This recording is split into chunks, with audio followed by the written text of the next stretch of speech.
town, shadowed by an ancient family secret. An outsider's innocent act unleashes an unspeakable horror. The Graham family, bound by generations to a monstrous legacy lurking in their cellar, faces their darkest fear as the curse of their bloodline erupts into chaos as the town becomes to a terrifying transformation, becoming ground zero for a global apocalypse. The world teeters on the brink of a new feral era. This is a tale of a curse unbound, a family's legacy turned nightmare, and a world conquered by the age of the beast. Can anything or anyone stop the relentless spread of the Lycan curse? Dive into the heart of darkness in this gripping story of survival, legacy of fear.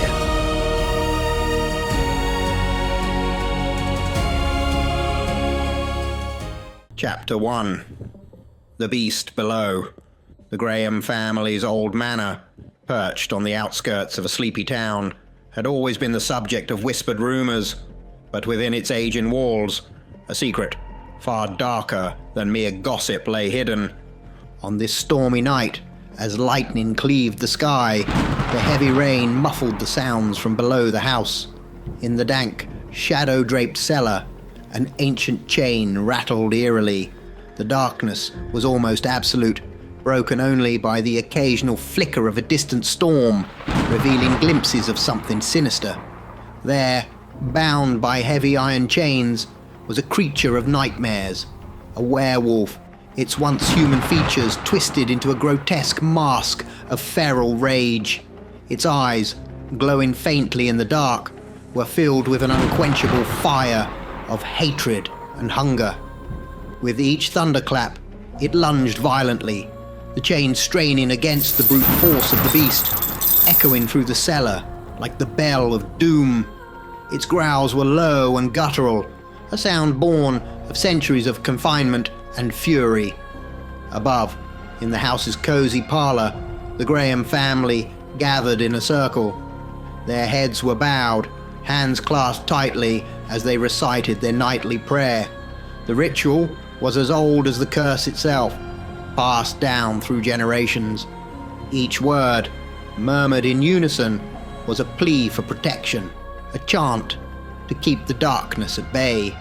The room was filled with portraits of their ancestors, each face etched with the same solemn burden.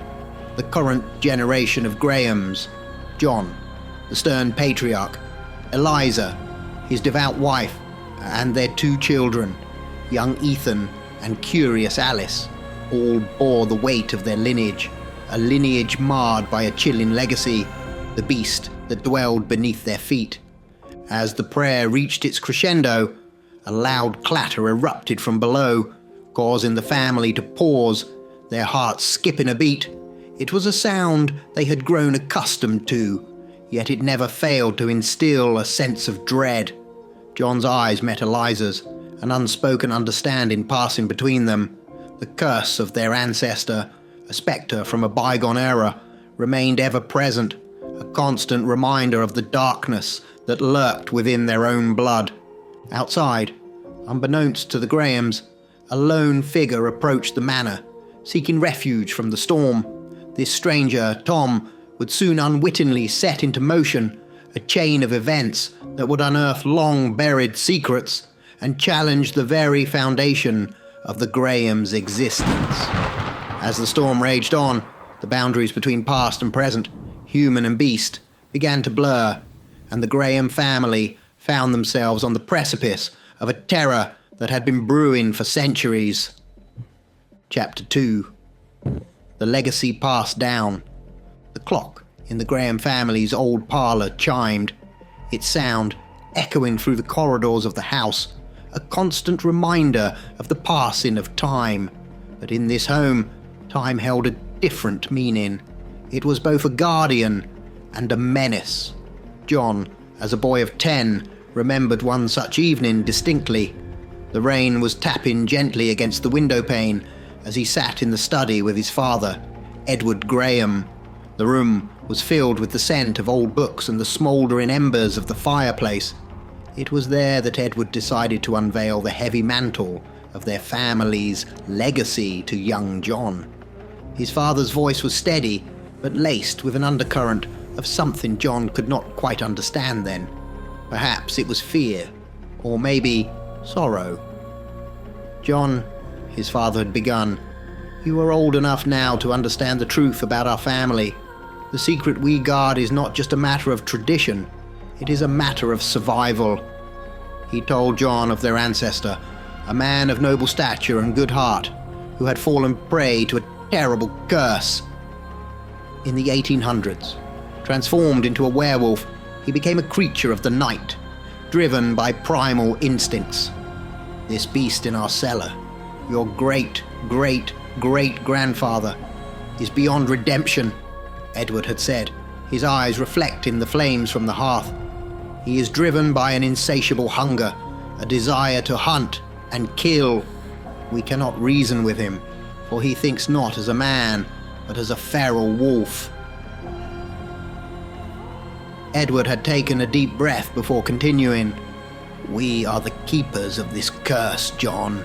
The chains and our prayers are all that keep the beast at bay. Should he ever break free, he will be an unstoppable force of evil and destruction. Each person he bites will become like him, a slave to the curse of the lichen, spreading the affliction far." John remembered feeling a cold shiver run down his spine as his father spoke. The weight of responsibility had suddenly felt very real, very heavy. "There is no cure for this curse," Edward had concluded. "Our family has tried for generations. We can only hope to contain it, to prevent the darkness from spreading." As John sat there, listening to his father, the shadows of the study seemed to grow longer, darker. The gravity of his inheritance had settled on his young shoulders that night, an inheritance of eternal vigilance against a horror that lay chained in their own home. Years had passed since that night, and John had grown into the role of the family's protector, but the words of his father lingered in his mind like an unending echo. "There is no stopping the beast, only the hope of holding it at bay." Chapter 3. The Uninvited Guest.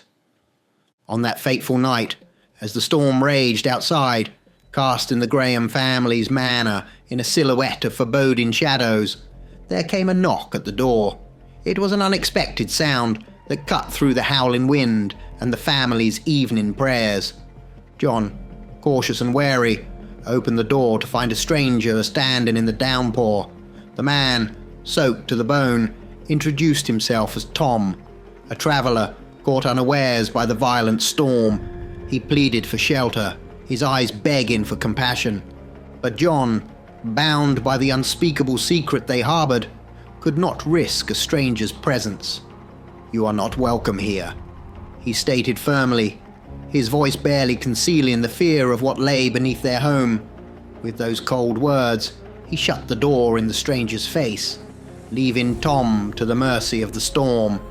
Rejected and desperate, Tom scanned the manor's grounds for any form of refuge. Ignoring the private property and keep-out signs, he scaled a high wall and a fence, finally stumbling upon an old tool shed. It was far from comfortable, but it would have to do until the storm subsided. As Tom settled in, trying to shake off the cold, he heard an odd sound. At first, it seemed like chanting, distant and almost melodic. Then came the unsettling noise of chains and a deep, guttural growling. Tom's heart raced. It sounded like a dog in distress. Driven by concern and curiosity, he ventured closer to the source of the sounds. He found a small opening, a narrow window that peered into what looked like a cellar. It wasn't big enough for him to climb through, but he could see inside. The rattling of chains and the growling grew louder. "You there, boy?" Tom called out, mistaking the sounds for a trapped animal. As he reached his hand inside, hoping to offer some solace to what he thought was a dog, the noises intensified. Suddenly, there was a sound like chains being violently pulled, as if an animal were trying to break free. "Come on, boy, I'll get you out," Tom said, his voice a mix of worry and determination. Without warning, a chain snapped. Something from the darkness latched onto Tom's arm. He yanked his hand back in reflex, feeling the sharp pain of teeth puncturing his skin. "Ah, stay in there then," Tom exclaimed, a mix of anger and shock in his voice. As he staggered back into the storm, nursing his wound, he was unaware of the gravity of what had just transpired. The bite, seemingly superficial, was more than just an injury. It was the awakening of an ancient curse. As he wandered off into the night, the true horror of what lay within the Graham family's cellar remained unseen. But now, it had made its first contact with the outside world. Chapter 4. The Beast Awakens. Hours after the harrowing encounter at the Graham Manor, Tom, still a stranger to the small town, found his way to a local cafe. The storm had subsided, leaving behind a palpable sense of unease. As he entered, his appearance drew immediate attention. His arm was bleeding, the wound appearing far from normal. "What happened?" asked a concerned patron, eyeing the injury with a mix of curiosity and worry. "Damn dog bit me," Tom grumbled, his voice rough and strained. He slumped onto a chair, his exhaustion palpable. "Give me a coffee," he demanded more than requested. The woman behind the counter obliged, her brows knitted in concern. "Here, put this bandage on it," she said, offering him a first aid kit. Tom sat motionless for a while, his coffee untouched, his head resting on his arm. The staff exchanged worried glances. One of them gently nudged him. "You okay, mister?" "Just so tired," Tom mumbled, his voice barely audible. In the background, the owner of the cafe began to restock the fridge with fresh supplies, including raw meat. At the sight and smell of it, something primal stirred within Tom. His senses heightened unnaturally, fixated on the meat. Without warning, Tom leapt over the counter, pushing the owner aside with alarming strength. He began to consume the raw meat with a wild, animalistic fervor. The sight was shocking, his actions incomprehensible. "Call the police!" shouted the owner, trying to pull Tom away, but Tom turned, snarling, a wild look in his eyes that was inhuman, feral. Soon after, the police arrived. They shouted at Tom to back away and lay down, but he was oblivious to their commands. As one officer approached, Tom's face contorted into a mask of bestial rage. He lunged at the officer, biting him viciously on the arm. The other officer, in a panic and self-defense, opened fire. Tom collapsed to the floor, his body going still. "He bit me," exclaimed the bitten officer, clutching his arm in pain and shock. An ambulance arrived promptly, whisking away Tom's body and the injured officer, who was already en route to the hospital for urgent treatment.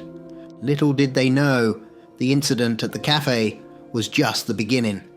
The curse that the Grahams had fought so hard to contain was now unleashed, its effects starting to ripple through the town in a way no one could have anticipated. Chapter 5. The Curse Unleashed. The night in the small town descended into chaos, a terror unleashed that was beyond anyone's worst nightmares. As the ambulance personnel loaded what they believed to be Tom's lifeless body into their vehicle, a sudden, unsettling movement caught their attention. "Is that normal?" one of the paramedics asked, a note of fear in his voice as he observed the body beginning to twitch and spasm under the cover.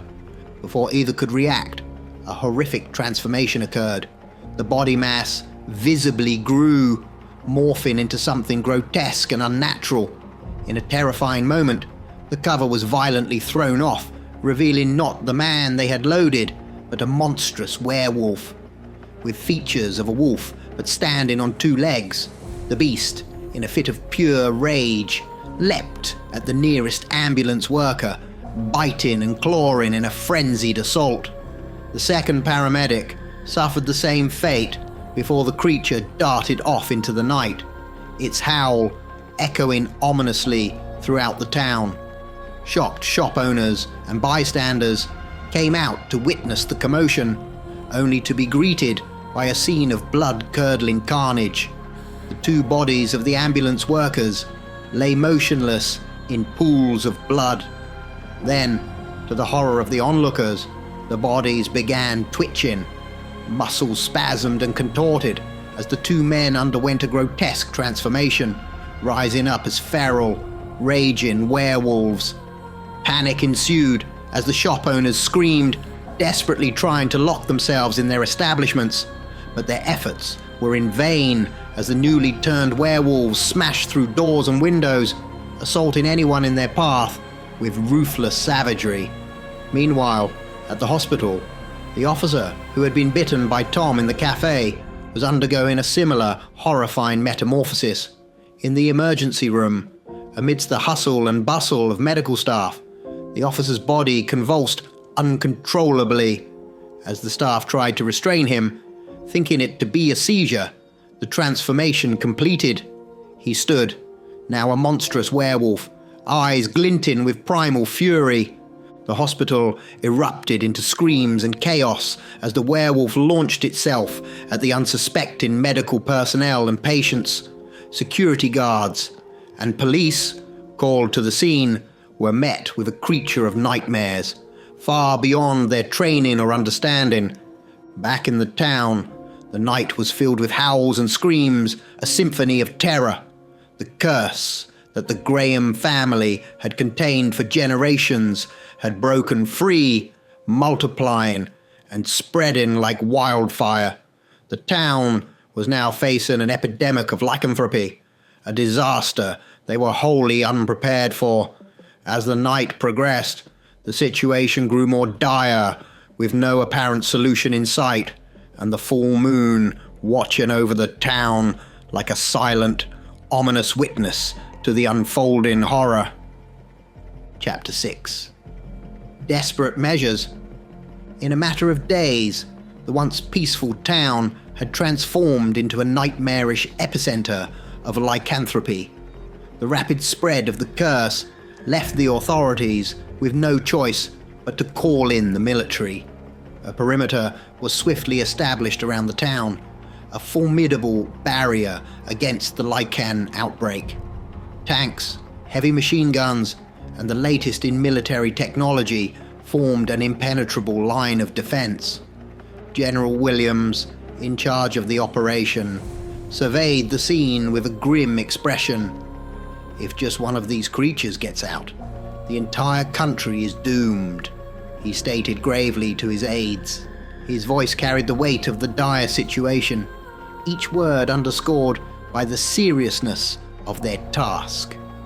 As they strategized, a bone-chilling howl cut through the air. Two lycans, their eyes glowing with feral intensity, charged at the perimeter. The soldiers responded immediately, unleashing a barrage of heavy gunfire. The creatures were hit repeatedly, sustaining extreme injuries, but to the shock of everyone watching, they soon rose again, retreating back into the town with a resilience that defied logic. General Williams turned to his team, his face hardening. "We are pursuing the idea of using nukes," he said, a hint of reluctance in his voice. The very thought of such an extreme measure was a testament to their desperation. Conventional weapons don't seem to have any lasting effect on them. He looked out over the desolate town, now a battleground between humanity and a curse centuries old. "I think we can contain them, for now," he continued. "But we need a more permanent solution, and fast. This isn't just a fight against monsters, it's a race against time." The grim reality of their situation hung in the air. The military might have been able to hold the perimeter, but the question of how to eliminate the threat without resorting to catastrophic measures, remained unanswered. As the general and his team delved into heated discussions, the sounds of howls and gunfire continued to echo in the background, a constant reminder of the battle that raged just beyond the barrier. Chapter 7. The Last Stand at Graham Manor. Within the confines of their ancestral home, the Graham family bore witness to the chaos that had engulfed their town. Their manor, a solitary beacon in the midst of the military-imposed perimeter, stood out as an island of relative calm in a sea of turmoil. As the Lycans approached the manor, a primal roar echoed from the cellar. The beast, sensing its kin, clamoured for freedom with a fury that shook the very foundations of the house.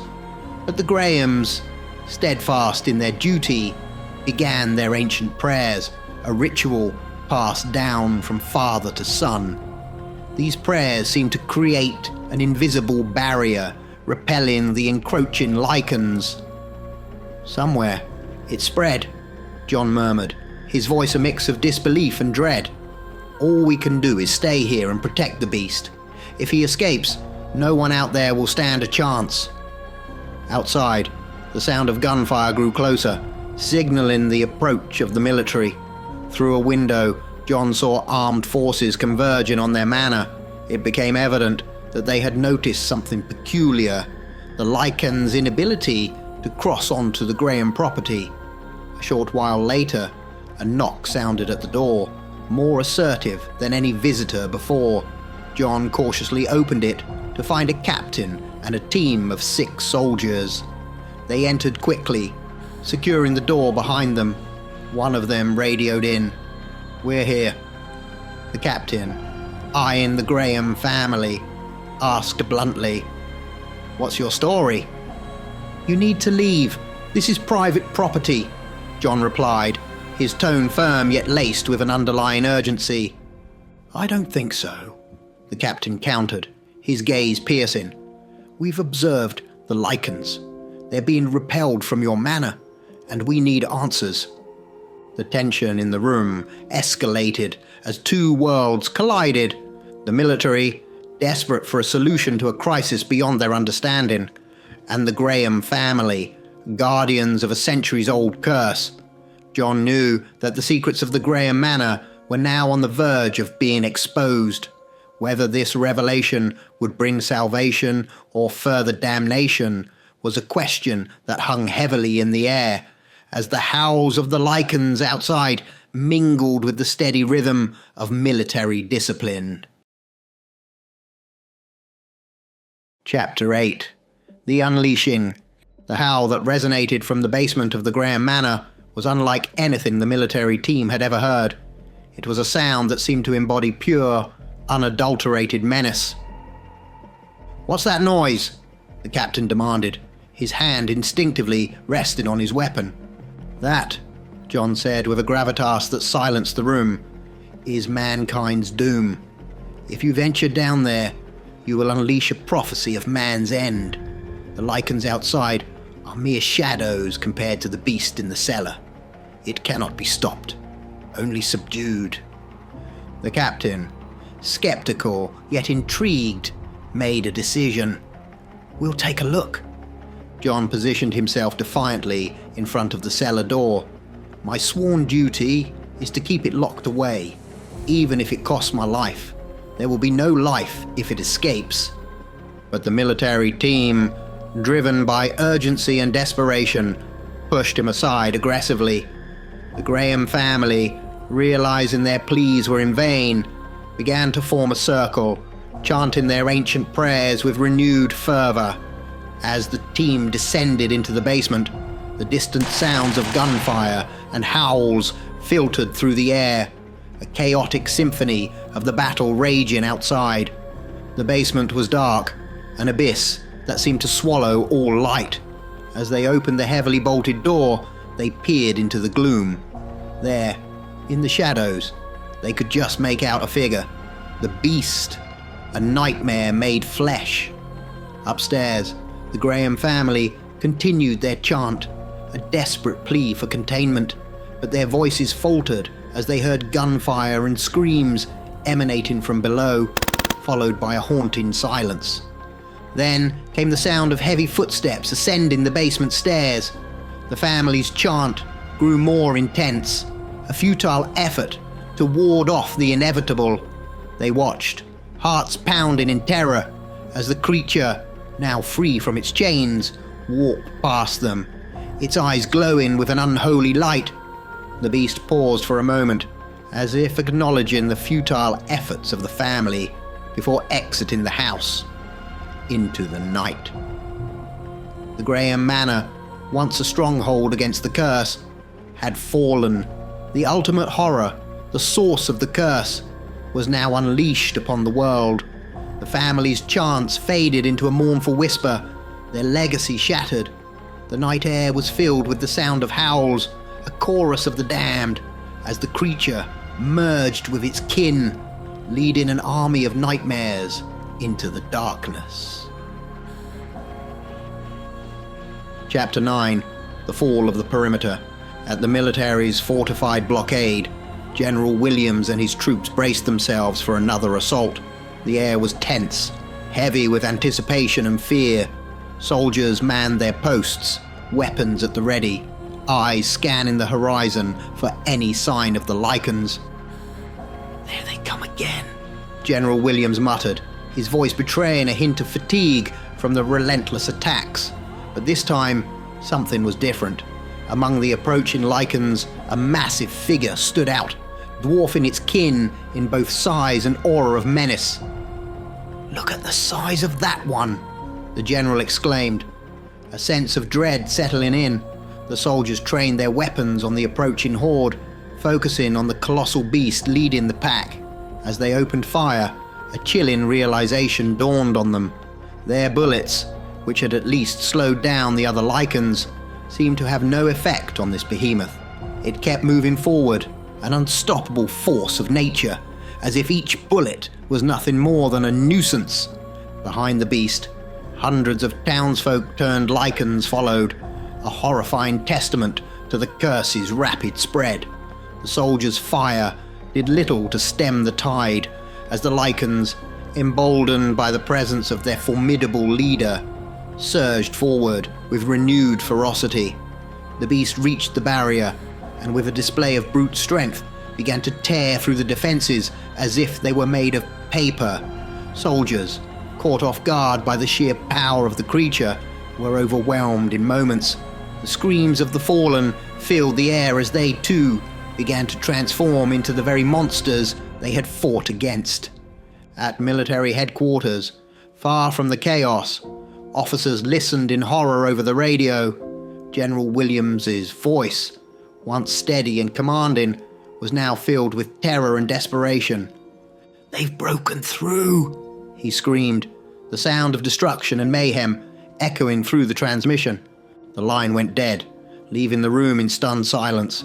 The last bastion of defense had fallen, and with it, any semblance of hope they had of containing the outbreak. The curse, that had been a dark secret of the Graham family for centuries, was now a catastrophe on a scale never before seen, a nightmare unleashed upon the world. Chapter 10. The Age of the Beast. 3 months following the catastrophic breach at the military perimeter, the world had undergone a transformation so profound and terrifying that it was unrecognizable. The lichen curse, unleashed from the depths of the Graham family's cellar, had spread with an alarming speed and ferocity, engulfing cities, towns, and villages across the globe. Human civilization, as it had been known, ceased to exist. The relentless spread of the lichens left no corner of the world untouched. Major cities, once bustling hubs of activity, lay in ruins, their skylines shattered, streets abandoned. The night was filled with the haunting howls of the lichens, a constant reminder of the new rulers of the planet. Society had crumbled under the onslaught. Governments and military forces, overwhelmed and outmatched, fell one after the other.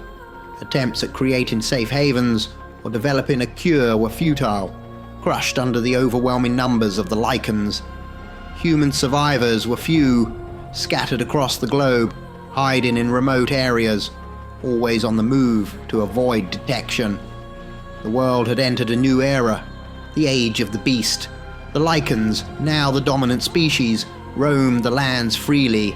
The curse had bonded them into packs, creating a new, brutal social order. The nights belonged to them, filled with their hunts and howls, echoing in the eerie silence of the abandoned human world. Nature began to reclaim what was once hers. Forests grew over crumbled buildings. Wild animals returned to the places once inhabited by humans, and the skies cleared of pollution. In a dark, twisted way, the planet was healing, returning to a state untouched by human hands. Humanity's legacy was reduced to whispers in the wind, echoes of a once thriving civilization now lost. The Graham family's curse had not only destroyed their lineage, but had rewritten the course of history, plunging the world into a primordial darkness where only the strongest, the Lycans, survived. In this new age under the rule of the beast, the earth had grown wild and untamed, a stark reminder of the fragility of human existence and the destructive power of ancient curses left unchecked.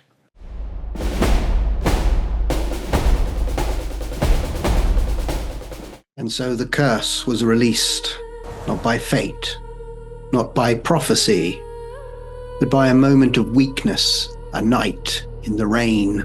The curse of the Graham bloodline is no longer contained. The moon has begun to whisper, and soon the world will know its name. Yet, this was just the beginning. Join me for episode 2, where the transformation takes a chilling turn, where the beast will meet the undead, and the undead will meet a kin in the vampire.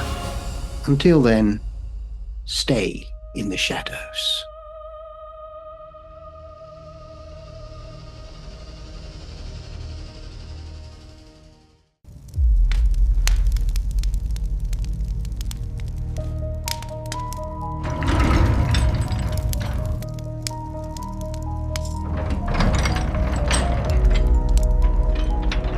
Welcome to the vault.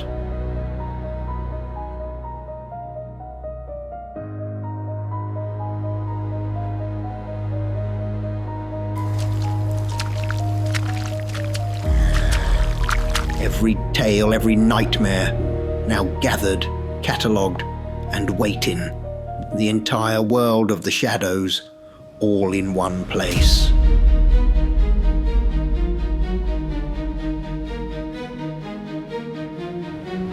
You've walked with me through the tales. Now come closer. The Shadow Vault awaits. Our community is open and free.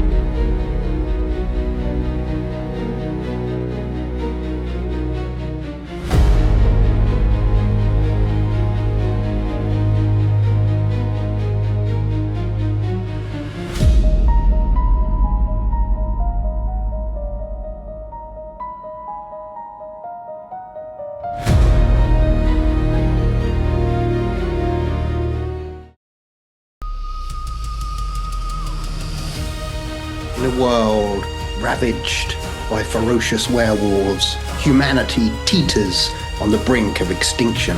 Desperate survivors stumble upon a chilling discovery. A virus that transforms these unstoppable beasts into something arguably worse. The mindless undead, as they unleash this new horror in a frantic bid for survival. They face a haunting question. Have they traded one nightmare for another? Dive into a heart-pounding journey where every choice is a gamble for humanity's future, and every shadow hides a threat more terrifying than the last. Prepare to enter a world where the line between savior and destroyer blurs, in a battle of survival where the stakes are nothing more than humanity's last stand.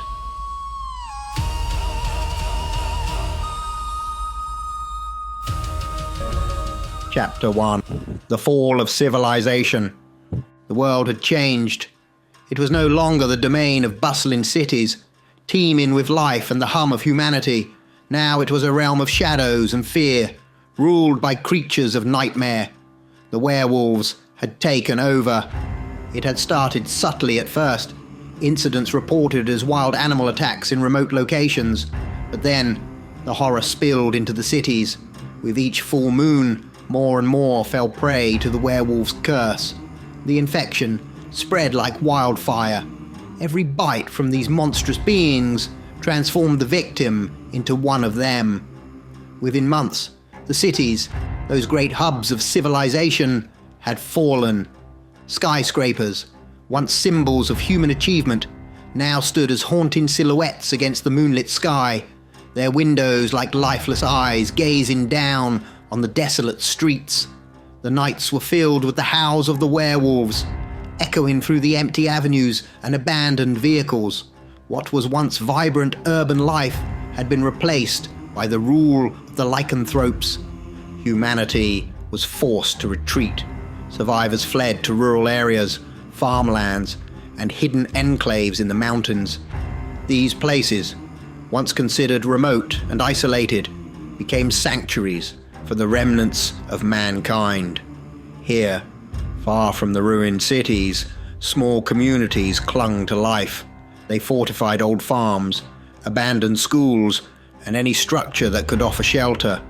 Life had become a daily struggle for survival, gathering resources by day while barricading themselves at night against the ever-present threat of a werewolf attack. Rumors swirled among the survivors. Some spoke of military safe zones, others of a group of scientists working on a cure. But as the days turned into weeks and weeks into months, hope began to dwindle. The werewolves were too many, too strong. The full moon nights were the worst. A time when the howls of the werewolves filled the air, a grim reminder of the world that was lost. This new world was a place of constant vigilance. Lookouts were stationed day and night, watching for the telltale signs of a werewolf pack on the prowl. Children grew up knowing the importance of silence and the dangers of the night.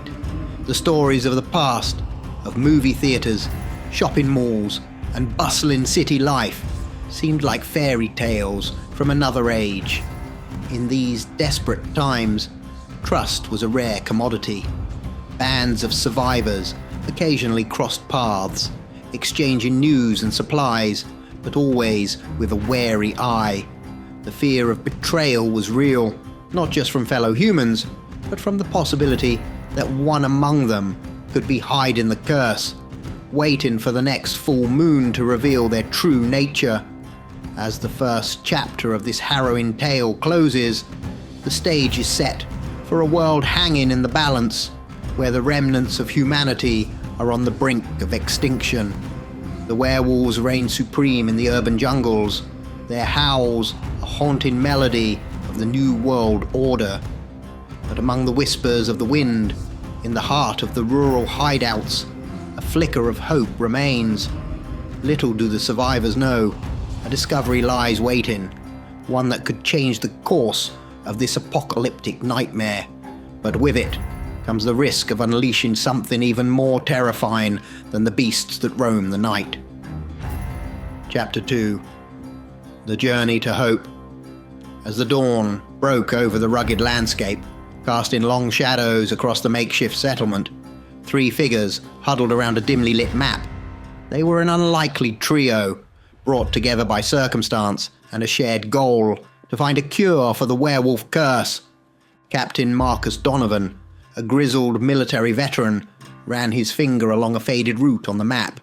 His years in the service had prepared him for many things, but the fall of civilization was not one of them. Despite this, he remained a natural leader, his demeanor exuding a calm authority that was reassuring in these uncertain times. Beside him stood Dr. Lena Nguyen, a brilliant virologist whose research had been on the brink of breakthroughs before the world fell apart. Her eyes, once full of academic curiosity, now held a determined glint the kind born of loss and a relentless drive to make things right. Completing the trio was Dr. Alexei Petrov, a molecular biologist with a knack for genetics. He had joined forces with Dr. Nguyen after a chance encounter, both sharing the same passion for finding a cure. Alexei's expertise was a crucial piece of the puzzle in understanding the werewolf virus. The three had heard whispers of a military facility deep in the heart of what was once a thriving urban centre. Rumours suggested that it held research crucial to developing a cure. It was a long shot, but long shots were all they had left. Packing light but efficiently, they set out just before sunrise. Marcus led the way, his rifle always within easy reach. Lena carried a portable lab kit, essential for any samples they might find. Alexei brought up the rear, his backpack filled with electronic gadgets that might be useful in accessing the facility. The journey was fraught with danger. They traversed through dense forests and overgrown fields, avoiding the main roads that were often patrolled by werewolf packs. It was during one of these treks that they encountered their first real brush with danger. A low growl echoed through the hen trees, stopping them in their tracks. Heartbeats quickened as they crouched low, hidden in the underbrush. Through the foliage, they glimpsed the slinking forms of a werewolf pack, their eyes glowing ominously in the dim light. The tension was palpable as the creatures sniffed the air, dangerously close to their hiding spot. It was Marcus's calm, steady hand that signaled them to remain absolutely still. Minutes felt like hours until the pack moved on, leaving the trio to exhale in silent relief. As the sun began to set, they finally reached the outskirts of the facility. It was a sprawling complex, surrounded by high walls and barbed wire. Nature had begun to reclaim the once sterile grounds, with vines creeping up the sides of the buildings. Finding a way in wasn't easy. The main gates were locked and heavily fortified.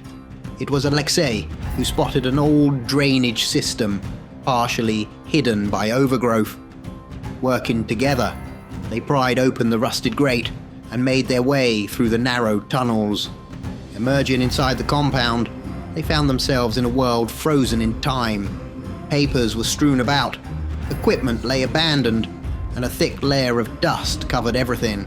It was an eerie reminder of how quickly everything had changed. There was no time to dwell on the past.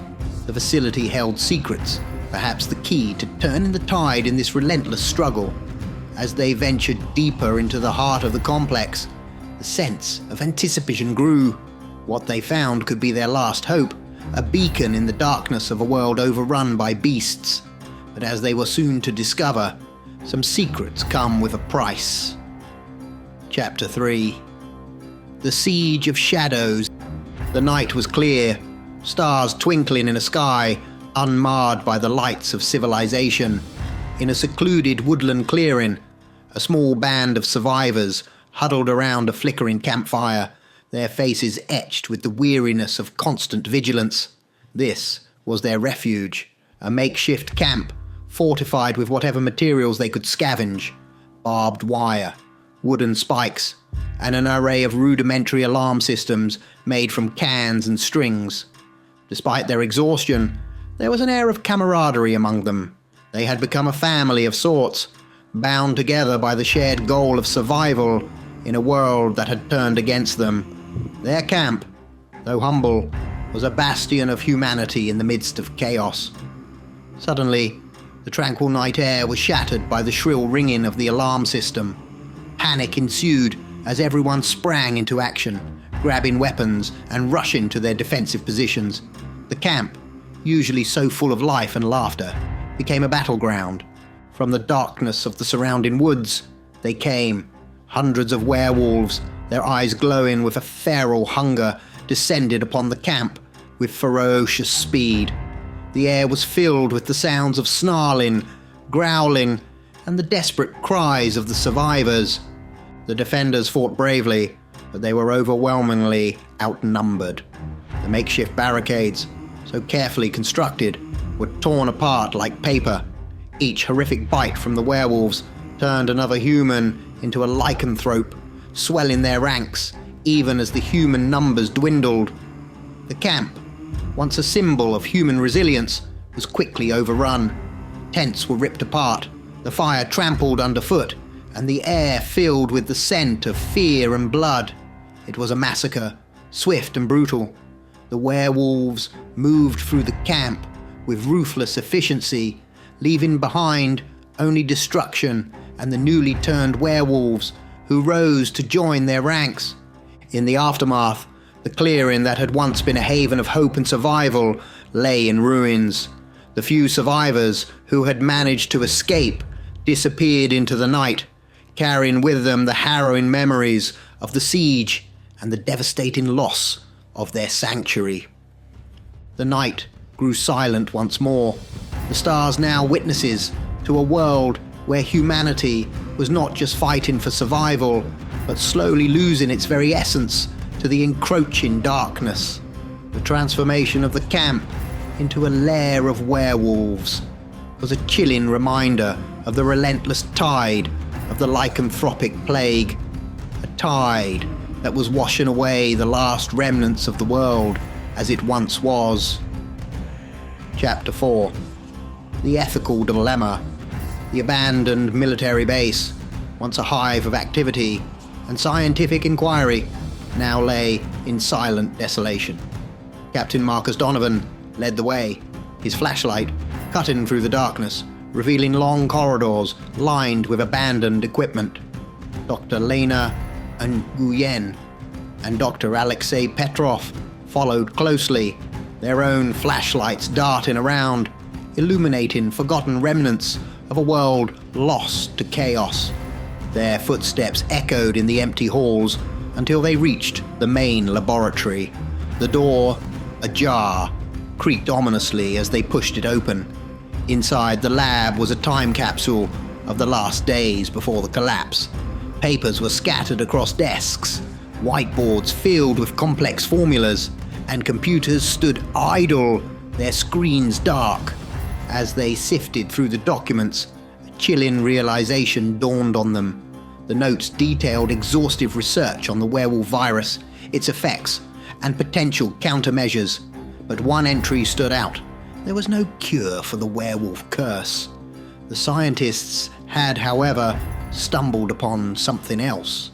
A virus that targeted both humans and lichens. Dr. Nguyen read aloud, her voice steady but tinged with disbelief. This virus, it's unlike anything we've known. It seems to spread at an alarming rate, potentially faster than the lichen transformation. But it's not selective. It could infect the remaining human population as well. The room fell silent as the gravity of the discovery settled upon them. Captain Donovan, ever the pragmatist, was the first to break the silence. If we use this, we're no better than those who unleashed the werewolf curse. We'd be condemning what's left of humanity. Dr. Petrov, his face pale under the harsh light, added, "But if we don't, the lichens will continue to turn more humans. It's only a matter of time before we're completely overrun." The ethical dilemma hung heavily in the air. On one hand, they had the means to stop the werewolves, potentially saving countless lives. But on the other, using such a virus was a betrayal of their own humanity, risking the very people they were trying to save. Dr. Nguyen, her voice tinged with sorrow, concluded, "We're not just scientists or soldiers. We're guardians of what's left of this world. Whatever choice we make, we carry the weight of humanity's future." The team stood in the lab, surrounded by the ghosts of a once great civilization, grappling with a decision that no one should ever have to make. The fate of the world lay in their hands, and whatever path they chose, it would irreversibly alter the course of human history. The question was not just about survival, it was about what it meant to be human in a world that had lost its humanity. Chapter 5. The Unthinkable Discovery. In the midst of their heavy deliberation, a faint but distinct sound cut through the silence, a rhythmic knocking, like someone tapping on glass. Intrigued and cautious, the team followed the sound, their flashlights casting long, eerie shadows in the abandoned corridors of the facility. They moved from room to room, the sound growing steadily louder until they came upon a large, sealed glass capsule. Inside, illuminated by their flashlights, was a man, but it was immediately clear that he was no ordinary man. His skin had a ghastly pallor, his eyes were lifeless, and he moved with an unsettling, jerky motion. He was undead, a zombie, relentlessly thumping against the glass with a mindless determination. Pinned to the capsule was a note, the handwriting shaky, as if written in haste or under great stress. Captain Donovan carefully removed it, and Dr. Nguyen read it aloud. It was a message from Dr. Stephen Lestat, a name recognized by the team as one of the leading researchers in lycanthropic studies. The note revealed a harrowing truth. We have finally infected a werewolf with the virus. It is contained in this capsule. The virus took away the werewolf curse, but the werewolf has turned into this thing, a zombie. The creature does not care if you are human or wolf. It wants to feed on you. But should a werewolf bite this thing, they too will change into another zombie. I could not bring myself to unleash this upon the world. If you find this, may you have the courage to do what I could not. The team stood in stunned silence, the implications of Dr. Lestat's message sinking in. The zombie before them was not just a mindless creature. It was potentially the key to stopping the werewolf plague, but the cost was unimaginable. A new horror unleashed upon the world. Dr. Petrov broke the silence, his voice a mixture of awe and fear. This could end the werewolf threat, but at what price? We'd be replacing one curse with another. Captain Donovan, his eyes fixed on the zombie, replied grimly, "It's a decision between two evils. Do we let humanity fall to werewolves, or do we risk it all on a chance to fight back, even if it means unleashing a new terror?" Dr. Nguyen added, "Dr. Lestat couldn't do it. He chose to contain the threat, rather than release it. Are we prepared to make a different choice?" The weight of the decision hung heavily in the air. The zombie in the capsule, a grotesque testament to human desperation and scientific meddling, represented a solution as dangerous as the problem it was meant to solve. The team stood at a crossroads, facing a choice that would determine the fate of what remained of the world. In their hands was a weapon of unimaginable power, but its use required a courage that bordered on recklessness, a courage to possibly save humanity or damn it further. Chapter 6. The Desperate Gambit. The tense silence of the lab was shattered by a distant haunting howl, followed by a crescendo of noises, crashes, growls, and the sound of paws pounding against the facility's floors. Captain Marcus Donovan's voice cut through the chaos, decisive and grim. "They found us. We need to make a choice now. We either die here or let this thing out." Outside the lab, the werewolves were a storm of fur and fangs. They had picked up the scent of the humans and were now relentlessly hunting them down. The facility, once a bastion of human ingenuity, became a hunting ground for these merciless predators. As the werewolves crashed into the main lab, a lone figure caught their attention. A shambling, mindless zombie, wandering aimlessly amidst the chaos. Instinctively, the werewolves attacked, their bites tearing into the undead flesh. But within seconds, a horrific transformation began. The werewolves that had bitten the creature started convulsing, their bodies warping and twisting until they too resumed a human form. But it was a grotesque mockery of humanity. They became shambling, mindless zombies, devoid of the power and ferocity that had once made them so formidable. From behind the safety of a locked room with a reinforced glass window, Captain Donovan, Dr. Nguyen, and Dr. Petrov watched the unfolding nightmare. More and more werewolves piled into the facility, drawn by the commotion. Each one that attacked the stumbling creatures met the same fate, their bodies undergoing the hideous transformation into the undead. The werewolves' strength and agility, which had once made them nearly invincible hunters, were now rendered moot. The newly created zombies just stumbled around aimlessly, their threat vastly different from that of the werewolves. They lacked the intelligence and purpose that had characterized the lycanthropes, becoming instead a horde of wandering husks. Captain Donovan and his team witnessed the rapid spread of the virus, a viral wildfire consuming the werewolf menace, but at a terrible cost. The sight was sobering and terrifying. They had unleashed a new horror into the world, one that, while less formidable than the werewolves, presented a chilling new reality. As the last of the werewolves fell and rose again as zombies, the lab became eerily quiet, filled only with the soft, aimless shuffling of the undead. The team was safe for the moment, but the world outside the reinforced glass had changed irrevocably. The werewolf threat might have been neutralized, but now they faced a new, unknown future with a different kind of monster, one of their own making. Chapter 7. A Dangerous Weapon.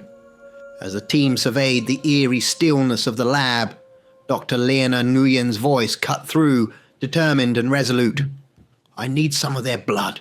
Those syringes over there. Let's fill them up." Captain Donovan frowned, his voice laced with concern. "It's too dangerous. We don't know enough about this virus." Despite his protest, they knew the value of this opportunity. With careful precision, they trapped one of the undead, a former werewolf now mindlessly wandering. Using makeshift tools and working with clinical efficiency, they drew multiple syringes of the creature's infected blood. After the procedure, they disposed of the undead body, ensuring no threat remained in their immediate vicinity.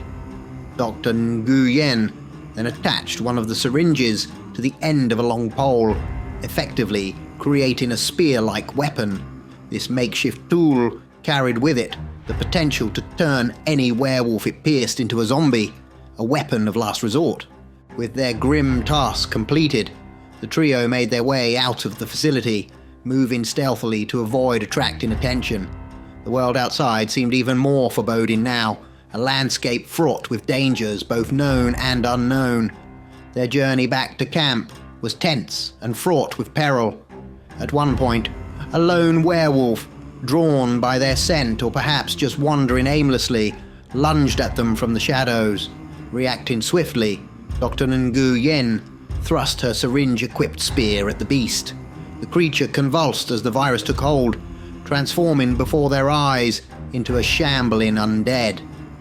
Quickly adapting to this new turn of events, they restrained the zombie, tying its hands and fashioning a makeshift catchpole around its neck. This allowed them to keep it at a distance, using it both as a shield and a deterrent against any other werewolves they might encounter on their journey. The journey back to camp was a surreal procession, a small group of humans escorting a captured zombie through a world that was no longer theirs. The undead creature, once a symbol of terror, was now a tool in their desperate fight for survival. As they neared their camp, the realization of what they had done began to sink in. They had crossed a line, venturing into uncharted, ethical territory. The virus they carried, both in the syringe and in the form of their captive zombie, was a double-edged sword, a weapon against the werewolves, but also a potential threat to what remained of humanity. Their arrival at camp would mark not just a return, but the beginning of a new, uncertain chapter in their struggle for survival. They had new hope, but at what cost? This question lingered in the air, as palpable as the tension that surrounded them. Chapter 8. The Unwelcome Truth. Back at the camp, a place that once represented a haven of safety and unity, the atmosphere was now heavy with tension and unease. The camp leader, a stern and resilient figure who had guided the survivors through countless perils, confronted the team about their controversial decision. "Why would you unleash such a thing upon an already dying world?" the leader demanded, his voice tinged with a mix of anger and disbelief.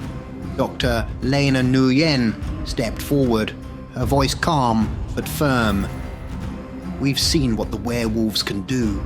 They're fast, strong, and nearly impossible to kill. We can at least outrun, outthink, and possibly survive against the undead. But against the werewolves, we stand no chance." Before the leader could rebuke them further, two strangers, weary and disheveled, stumbled into the camp. They were survivors from another hidden camp, one that had been mentioned in hopeful whispers around the fire. The newcomers told a harrowing tale of a brutal massacre, their well-fortified and armed settlement falling within mere seconds to a relentless werewolf assault. "The werewolves are too powerful," one of the survivors gasped, his eyes haunted by the horrors he had witnessed. "Our defenses meant nothing. If they find you, there's no escape." The stark reality of their words silenced any further debate. The camp, despite its defenses, was not as secure as they had believed. As the camp absorbed this grim news, Captain Donovan noticed a commotion at the edge of the camp. He moved to a vantage point that overlooked a small city in the distance. Through his binoculars, he witnessed a staggering scene. A horde of undead, the very creatures they had released into the world, was shuffling into the city. Almost immediately, they were set upon by a pack of werewolves. The ensuing chaos was a macabre dance of death and transformation. Each werewolf that attacked the undead convulsed and twisted, soon joining the ranks of the shambling zombies. For a moment, Captain Donovan couldn't tear his eyes away from the spectacle. It was both horrifying and mesmerizing, a testament to the drastic lengths they had gone to for a chance at survival. As he lowered his binoculars, a heavy silence fell over the camp. The sight of the city, now a battleground between werewolf and undead, was a stark reminder of the new reality they had created. There was no going back now. The world they knew had been irrevocably altered, and the consequences of their actions would ripple through what remained of humanity. The camp, once a beacon of hope and solidarity, now faced a future fraught with uncertainty and fear. But amidst the despair, there was a glimmer of grim determination. If they were to survive in this new world, they would need to adapt, to evolve, and to face the consequences of their choices head-on. The night closed in, the campfire flickering like the last ember of a world that once was, now giving way to a future unknown and unwritten. Chapter 9. Clash of Monsters and the Rising Tide. In the crumbling city, the night air was thick with the sounds of a grotesque battle. Werewolves, once the apex predators, found themselves under siege by the relentless advance of the undead. Each savage bite from the zombies transformed the werewolves, stripping them of their power and turning them into more of the shambling horde. Amidst this chaos, one werewolf stood out. It was a monstrous creature, twice the size of its kin, with a cunning intelligence shining in its eyes. This alpha werewolf, a giant among its kind, surveyed the pandemonium with a calculating gaze. It understood the deadly implications of the zombies' bites. Instead of engaging with teeth, it used its razor-sharp claws, tearing through the undead with a ferocity and precision that was terrifying to behold. Its agility was unmatched, its strength seemingly otherworldly. It carved a swath through the horde, flesh and decay flying in its wake. With a final defiant howl, The alpha werewolf leaped onto a nearby rooftop, its powerful muscles propelling it effortlessly. In a few bounds, it disappeared into the shadows of the night, leaving behind the carnage it had wrought. It was a survivor, adapting to the new threat in a way that its transformed pack could not. Meanwhile, back at the base, the survivors faced a new, imminent danger. A horde of zombies, the very monsters they had unleashed, was now making its way up the hill towards their sanctuary. The shambling mass moved slowly, but with an unrelenting determination. The camp, once a place of safety, now braced for an onslaught. The survivors scrambled to fortify their defenses, but the sense of despair was palpable. They had sought to turn the tide against the werewolves, but in doing so, they had brought a different kind of doom upon themselves. As the zombies neared, their groans and the dragging of their feet grew louder, a grim soundtrack to the impending siege. The survivors gripped their weapons tightly, faces set in grim determination. They had faced the terror of werewolves. Now they must confront the consequence of their desperate gamble. An army of the undead, their numbers growing with each werewolf they had turned. The night sky, once a canvas for the stars, now bore witness to a world caught in the grip of monsters of their own making. The survivors stood ready, not just to fight for their lives, but for the very soul of what it meant to be human in a world that had forgotten its humanity. The battle lines were drawn, and the night ahead promised only darkness and despair. Final chapter: the cost of survival. As the relentless tide of the undead advanced up the hill, the survivors steeled themselves for the inevitable clash. The camp, once a place of refuge and hope, now echoed with the sounds of preparation for war. This was not just a battle for survival. It was a battle to uphold the remnants of their humanity in a world overrun by nightmares. The first wave of zombies crashed against their defenses with mindless ferocity. The survivors fought with a desperation born of knowing that this was a fight they could not afford to lose. Captain Donovan led the charge, his military training and unyielding resolve turning him into a formidable force against the shambling horde. Dr. Lenan Nguyen and Dr. Alexei Petrov, those scientists by trade, fought with equal determination, using every tool and makeshift weapon at their disposal. The battle was brutal and exhausting, but unlike the werewolves, the zombies were slow and predictable. It gave the survivors an edge they had never had before. After hours that felt like an eternity, the tide of undead began to wane. One by one, the zombies fell, until the ground was littered with their lifeless forms. As the sun began to rise, casting its light on the aftermath of the night's battle, the survivors took a moment to catch their breath. They had won, against odds that would have been insurmountable had their foes been werewolves. There was a sense of cautious relief in the air. The decision to unleash the zombie virus, as harrowing as it was, had given them a fighting chance. For the first time since the werewolf plague began, they felt a glimmer of hope, a sense that they might survive this new, twisted world they had helped create.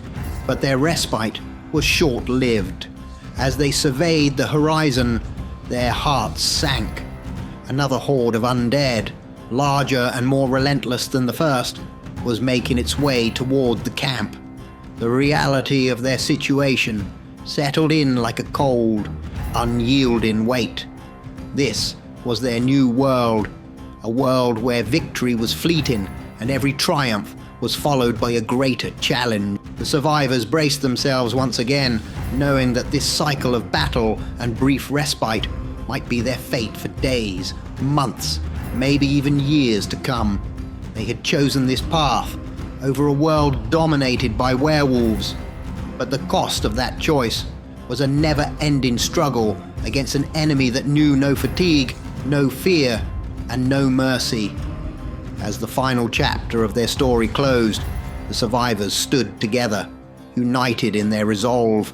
They had made their choice, and now they would face the consequences, fighting not just for their lives, but for the essence of what it meant to be human in a world that had lost its way. The end was not a conclusion, but a statement on the enduring spirit of humanity, a testament to the courage, resilience, and indomitable will to survive against all odds. The story ended not with peace, but with the determination to keep fighting for as long as they had breath in their bodies. The war changed. The curse that began with blood has turned into something far worse. The Lycans thought they were hunters, but now they run from the dead.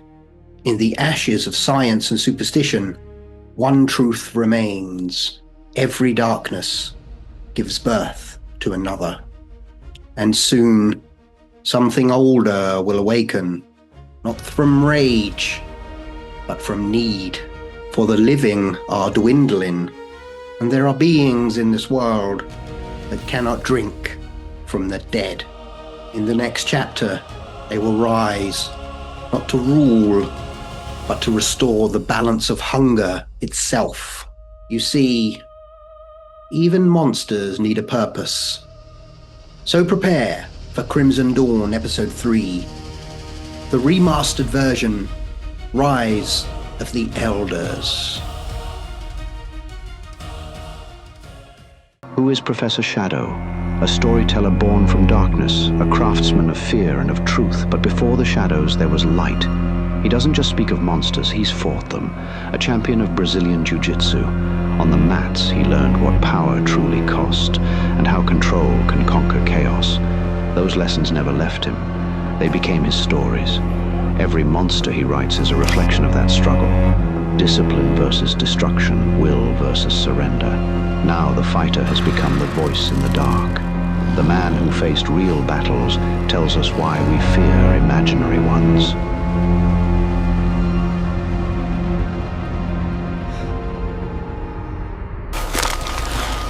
In the ravaged world of Crimson Dawn, humanity teeters on the brink of extinction. Sieged by endless hordes of the undead. Amidst this chaos, a desperate alliance forms between the survivors and the most unexpected of allies. Ancient, bloodthirsty beings emerging from the shadows of legend as they unite against the overwhelming tide of zombies. Secrets are unveiled, betrayals surface, and sacrifices are made. Witness a high-stakes struggle where every choice could determine survival or annihilation. Dive into a post-apocalyptic journey of survival where the lines between predator and prey blur, and the cost of life hangs in the balance. Crimson Dawn isn't just a tale of survival, it's an epic saga of humanity's fight against the darkest odds, where the true monsters may not be who you think. Well, we can't drink from the dead.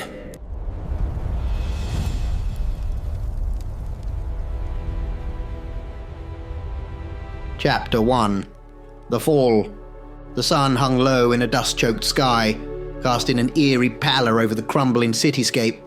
Once a bustling metropolis, the city now lay in ruins, its skyscrapers reduced to skeletal frames, streets littered with overturned cars and shattered glass. Nature, untamed and relentless, had begun to reclaim the concrete jungle, with wild vines ensnaring the remnants of civilization. Amidst this desolation, the undead roamed. They shuffled through the streets, a grotesque parody of the living, their moans a constant, haunting refrain. These once human creatures bore the ravages of decay, their flesh hanging in tatters, eyes hollow with an insatiable hunger. The air was thick with the stench of death and rot, a putrid miasma that permeated every corner. Flies buzzed in thick swarms around the bodies that littered the ground, a testament to the recent carnage. The sky, perpetually overcast, seemed to mourn the fall of humanity, shedding a perpetual twilight that veiled the world in shadows. In the heart of the city, a dilapidated supermarket served as a macabre tableau. Its once well-stocked shelves were now bare, save for scattered, mouldy remnants of food. A sign hung crookedly above the entrance, its cheerful colours faded and peeling. The aisles, once alive with the chatter of shoppers, were now a labyrinth of despair, hosting a slow dance of the undead. As night approached, the howls of more aggressive creatures echoed in the distance. These nocturnal predators, remnants of a society long gone, hunted in packs, their cries sending shivers through the spine of any unfortunate enough to hear them. Survivors, a rare breed, hid in the shadows of this once great city. They moved with caution, their lives a constant struggle against the unrelenting tide of the undead. They were scavengers in a land of plenty, where the greatest abundance was death itself. Their faces, gaunt and weary, told stories of loss, resilience, and an unyielding will to endure. In one such hideout, nestled within the hollowed remains of an apartment building, a group of survivors huddled around a flickering candle. Their whispered conversations were a mix of fear and determination, a testament to the human spirit's unbreakable resolve. They spoke of rumors, of places where life still thrived, of sanctuaries untouched by the apocalypse. But outside their fragile haven, the undead waited, relentless and ever hungry. A reminder that in this new world, every moment was a battle for survival. As the chapter closes, the moon rises high, casting its silver glow over the city's wreckage. The night brings new terrors, but for the moment, the survivors' hideout remains undiscovered. The world outside is a symphony of nightmares, a place where humanity's twilight has given way to an era of horror and despair. Chapter 2. The Last Bastion. In the ruins of what was once a vibrant suburban neighborhood, surrounded by a makeshift barricade of rusted cars and barbed wire, stood the fortified camp. This refuge housed a group of survivors, each a stark emblem of human resilience. At the heart of the camp, a fire crackled in an improvised pit, casting a warm, flickering light. Around it sat the survivors, their faces etched with the scars of their ordeal. This group was diverse. A former teacher, a mechanic, a doctor, and others who had once led ordinary lives, now united by their shared fight for survival. As the night deepened, they gathered to discuss their future, a conversation laden with urgency and somber realism. The group's leader, a stern woman named Elena, spoke first. She detailed the grim reality. Their resources were dwindling, scavenging missions were becoming increasingly perilous, and their numbers were slowly but steadily diminishing. "The truth is, we can't sustain ourselves like this much longer," Elena said, her voice heavy with the burden of leadership. "Our food supplies are running low, medical stocks are almost depleted, and we've lost too many to the undead." The doctor, a middle-aged man named Samuel, added to Elena's points. "It's not just about resources," he said, adjusting his glasses. "We're facing a more fundamental problem. The undead are relentless, and with the fall of major cities and the loss of infrastructure, there are no safe places left to produce or store enough food. We're losing our ability to treat illnesses and injuries. At this rate, humanity can't sustain itself. We will collapse and become extinct within a few years." A young woman named Maya, once a university student, chimed in with a note of despair in her voice. "It's not just the physical challenges," she said. "It's the psychological toll. We've seen families torn apart, friends lost. The constant fear and grief are wearing us down. How can we think of a future when each day is a struggle to survive?" The mechanic, a burly man named Tom, broke the somber mood with a hint of determination. "We can't give up hope," he said. "We've made it this far. There has to be a way, a solution we haven't thought of yet." The group fell into a contemplative silence, each lost in their thoughts. The fire's glow waned, casting long shadows across their faces. Beyond the camp's walls, the sounds of the night were a constant reminder of the perilous world they inhabited, a world where the dead walked and the living dwindled, teetering on the brink of oblivion. As the chapter concludes, a sense of resolve begins to emerge among the survivors. Despite the overwhelming odds, they knew that giving up was not an option. The night wore on, and in the flickering firelight, they began to share ideas, desperate plans, and faint glimmers of hope, searching for a way to fight back against the darkness that had engulfed the world. Chapter 3. Echoes in the Ruins. The morning sun broke through the grey clouds as a group of survivors from the camp made their way towards the city. Their mission was clear but perilous: to search for supplies and any other survivors.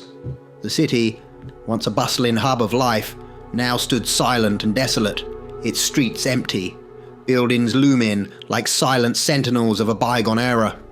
The group, led by a determined young man named Alex, moved cautiously. Each member was armed with whatever they had managed to scavenge over the months: a baseball bat, a hunting knife, a rusty handgun with limited ammunition.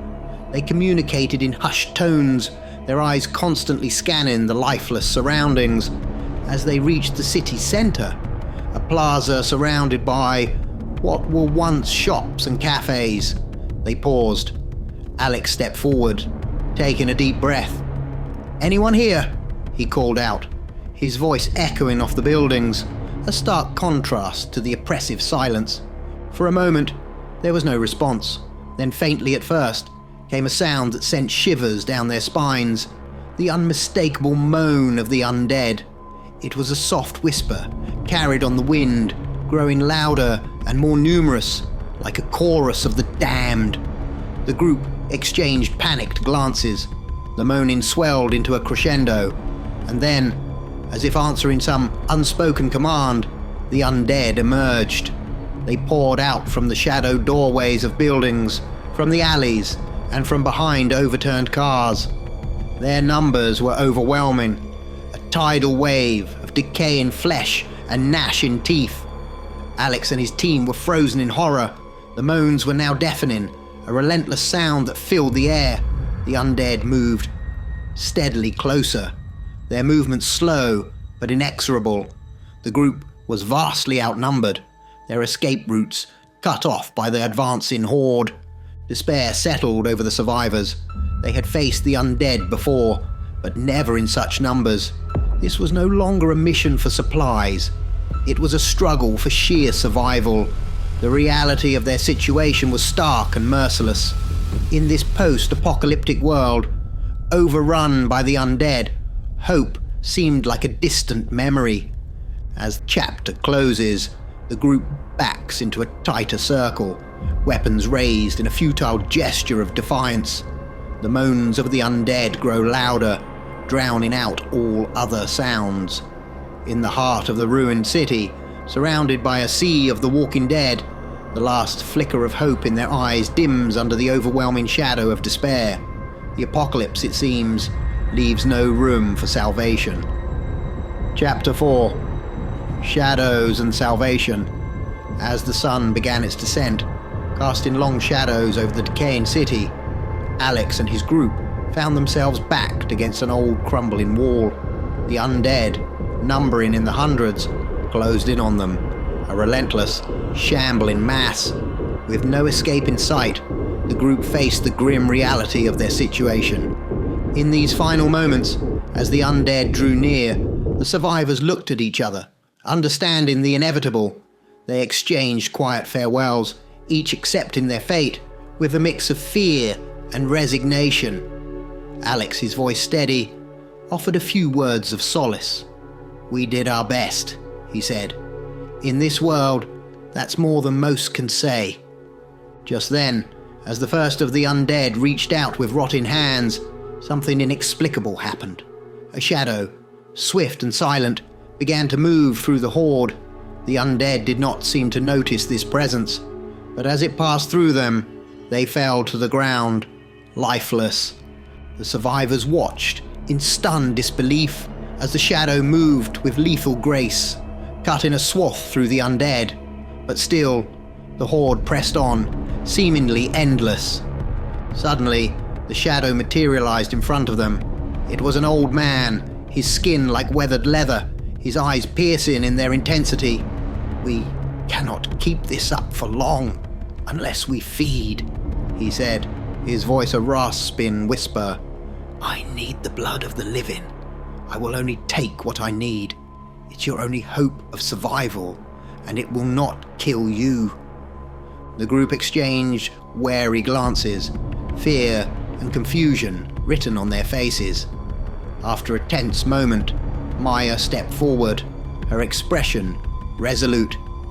"Do what you must," she said. The vampire fed quickly, only taking enough to sustain his strength. He then rejoined the fray, moving back into the sea of undead. Another shadow appeared, this time a woman, old and haggard. "Quickly," she urged. "I need blood, or we all die." Tom stepped forward without hesitation, offering himself for the sacrifice. Minutes passed, an eternity to the besieged group. Then, the two vampires materialized again. "We have cleared a path," the old man announced. "You need to move now." With no time to question or ponder this strange turn of events, the group followed the direction indicated by the vampires. They ran through the opening, dodging the fallen undead, their minds racing with a mix of fear, relief, and disbelief. Miraculously, they made it out of the city and began the long journey back to camp. The night was filled with their hushed, urgent discussions about what had transpired. Questions abounded, but answers were scarce. Who were these mysterious saviors? And what did this new, strange alliance mean for the future of humanity? As they arrived back at camp, the first light of dawn was breaking. They were met with looks of shock and relief from their fellow survivors. Exhausted but alive, they knew that their world had changed forever. The battle against the undead had taken an unexpected turn, and now the fight for survival had evolved into something entirely new and uncharted. Chapter 5: Alliance of Shadows. The campfire crackled softly as the group recounted the harrowing events in the city. Their fellow survivors listened in disbelief, the tale sounding more like a myth than reality. Just as Alex finished describing their unlikely rescue, the two shadowy figures from the city materialized within the camp, causing a stir of panic and awe. "Do not be alarmed," the old man spoke, his voice resonant yet calming. "We mean you no harm. Times have changed. We, who have lurked in the shadows for an eternity, must now step into the light. Your world is doomed, and with it, so is ours. Though we feed on your kind, there is no longer enough of you left for us to subsist on. Therefore, we offer an alliance in exchange for payment." The camp erupted into a cacophony of reactions: shock, fear, disbelief. Elena, trying to maintain order, addressed the beings. "You talk of vampires, like in the storybooks?" she asked incredulously. "We do not like to be called vampires. That is your name for our kin. We are simply elder beings," the old woman explained, her voice weary with age. "We have lived for an eternity, and we do not wish to die now, due to these shambling undead." Questions poured forth from the group. "How can you help us? Why didn't you come sooner? Where have you been hiding? Are there more of you? Can you save us?" The elder beings listened patiently. Then the old man spoke. "We have powers that you cannot fathom, abilities honed over centuries. We chose isolation, for your kind has always feared and hunted us. We remained hidden, watching the world change. But now, we face extinction, just as you do." The woman added, "Our numbers are few, but we are powerful. We can help protect you, guide you to safer grounds, even fight alongside you. But our strength wanes without sustenance. We need your blood, but we vow only to take what is necessary and no more." The camp was silent, processing to this unimaginable proposition. Alex finally spoke up. "If we do this, if we agree to this alliance, what happens next? How do we coexist?" The elder beings exchanged a glance, an unspoken understanding passing between them. "We must work together," the old man said. "Our survival now depends on each other. We will share our knowledge, our strength.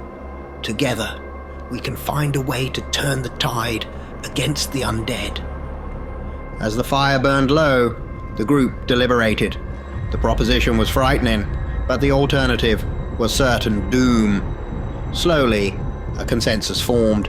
This alliance, unnatural and fraught with danger, was their best chance at survival.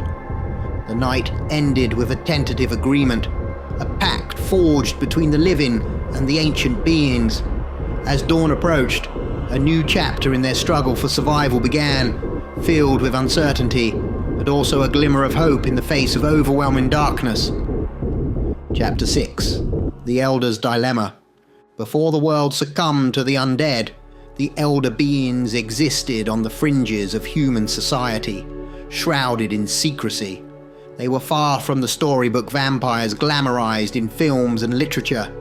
These creatures were parasitic, reliant on the blood of the living to sustain their prolonged shadowy existence.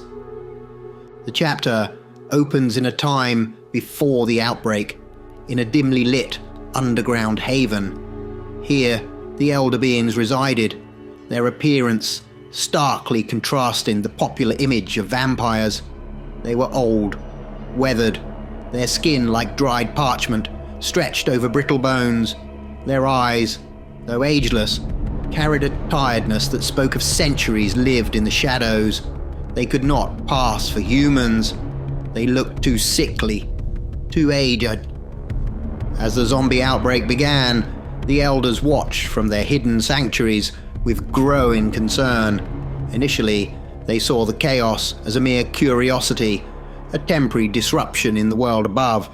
But as cities fell and humanity dwindled, they realized the gravity of the situation. Their food supply was vanishing. The elders had one advantage.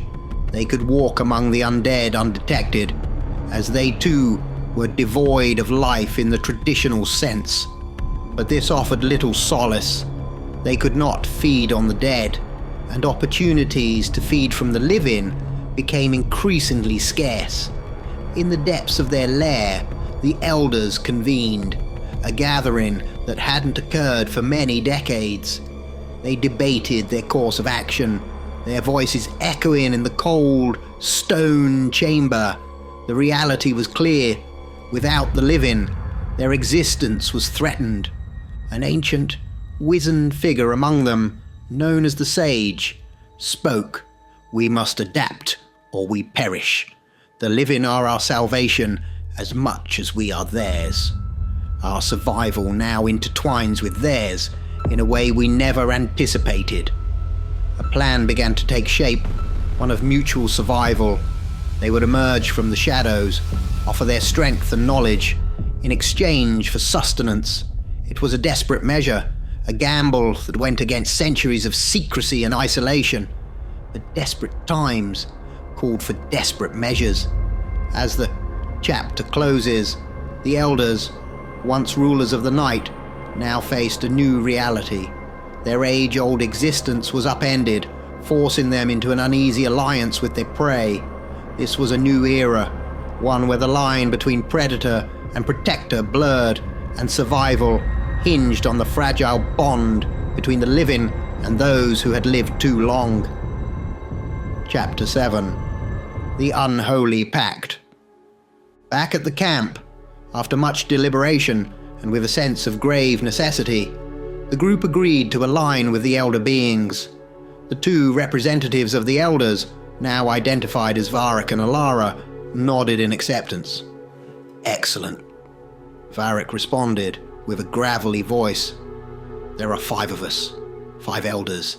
Each will require sustenance daily. Your camp, with over 20 survivors, can sustain this with ease. We shall begin to clear the city. It is exhausting work, so please uphold your end of the bargain. We will also search for survivors and bring them here." The scene shifted to an uneasy but necessary act of survival. The survivors lined up, their expressions a mix of fear and resolve. One by one, they approached the Elders to fulfill their part of the pact. As Varric and Alara fed, it was an uncomfortable, almost macabre scene. They drank not with the grace or elegance often depicted in lore, but like parasites, urgently and with a primal need. The act was quick, each Elder taking only what was necessary, yet it left a palpable tension in the air. With their strength renewed, the 5 Elders, Varric, Alara, the Sage, and 2 others, named Rhys and Morella, ventured into the city at dusk. Their ability to move in shadow form was remarkable, allowing them to traverse the undead-infested streets with supernatural speed. As they passed through the hordes of undead, their shadow forms proved lethal. The explanation lay in the nature of their existence. As beings that straddled the line between life and death, their shadows were anathema to the undead. Their mere presence disrupted the unnatural force animating the zombies, causing them to collapse, lifeless. It was as if the shadows of the Elders contained a purifying element, an antithesis to the corruption that fueled the undead.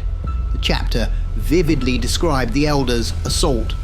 With swift, fluid movements, they weaved through the undead, their forms blurring into the night. Each pass left swathes of the undead falling, creating a path of destruction through the once teeming city. As the Elders worked tirelessly, their efforts bore fruit. The streets gradually cleared, making the city less perilous. The survivors in the camp watched from afar, a mix of awe and apprehension in their eyes. The pact with the Elders, though unsettling, offered a glimmer of hope, a chance to reclaim their world from the clutches of the undead. The chapter concluded with the camp settling into an uneasy routine, the daily exchanges between the Elders and the survivors becoming a grim part of their new reality. In this bleak world, the line between savior and parasite blurred, and survival hinged on the uneasy alliance between the living and those who had defied death for centuries. Chapter 8. Tenuous Harmony. As the days passed, the camp began to witness an unexpected transformation. Strangers, weary and grateful, started arriving, each recounting how the Elders had found and saved them from the undead-ridden wastelands. With these new arrivals, the camp's numbers bolstered, infusing a renewed sense of vigor and purpose among the survivors. Life in the camp gradually took on a semblance of normalcy, as humans worked together to create sustainable food sources and secure fresh water supplies. The presence of the Elders, though still a source of unease, began to feel less ominous as they exchanged knowledge that proved invaluable. They shared ancient methods of healing, using natural remedies and innovative techniques for agriculture that could thrive in this blighted world. The camp's defenses improved, becoming more robust and secure. For the first time since the outbreak, a sense of hope rekindled in the hearts of the survivors. Laughter and conversation, once rare commodities, became more frequent around the campfire.